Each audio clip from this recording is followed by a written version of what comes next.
Qu'est-ce qu'une simili-interview?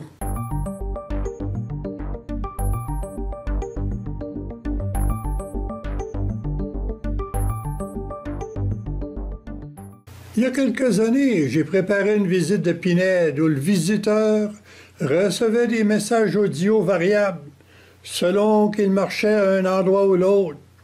Ça disait des choses comme « Mangez dans la Pinède, les écureuils vous fourniront les condiments ». J'utilisais cela avec des lecteurs à déclenchement aléatoire. En mode expérimental, je recycle un lecteur en interlocuteur. Le dialogue commence avec l'animateur, Octo, et l'invité, Nano.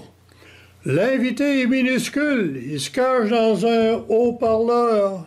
« Bonjour Nano, es-tu prêt? » Oui, et c'est tes questions et je répondrai le plus insolitement possible.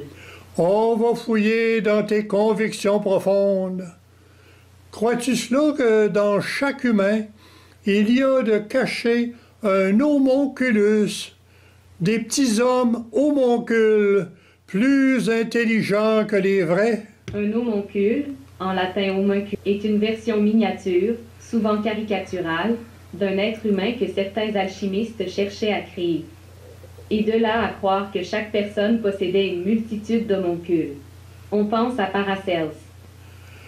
Ouais, j'ai connu une personne qui avait un cancer puis qui avait donné un nom comme Joseph ou Marie.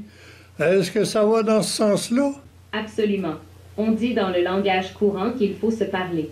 Alors on parle à qui? À un homoncule, interne mystérieux mais capable de dialogue comme on le fait présentement. Ça canalise la douleur du moins en apparence, faute de psy. Est-ce que ça joue le rôle de psy ou de thérapeute? Surtout s'il y a pénurie de main-d'œuvre.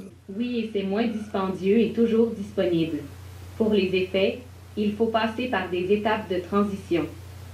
C'est comme l'homéopathie, ça guérit si on n'est pas pressé, cassé, angoissé et toutes sortes de participes passés non accordés, non diplômés.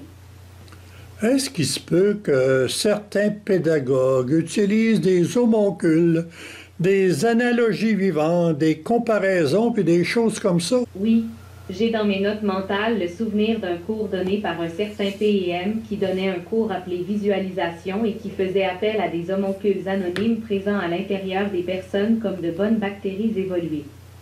Il se croyait spécialiste en publicité et marketing. PM une approche française à la québécoise. Je pense qu'on va mettre une autre entrevue à l'agenda. Oui, Octo. Les gaz à effet de serre, c'est une sorte d'angénomoncule, si je lis dans tes pensées. OK, là, je te coupe le 12 volts, il faut économiser l'électricité.